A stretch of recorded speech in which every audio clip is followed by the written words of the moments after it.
Hosea chapter 3. Hosea's wife is redeemed. Then the Lord said to me, "Go and love your wife again, even though she commits adultery with another lover." This will illustrate that the Lord still loves Israel, even though the people have turned to other gods and love to worship them.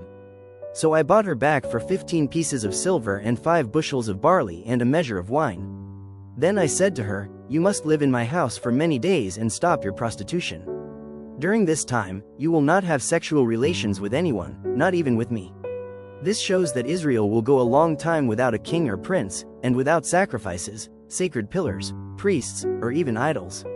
But afterward the people will return and devote themselves to the Lord their God and to David's descendant, their king. In the last days, they will tremble in awe of the Lord and of his goodness.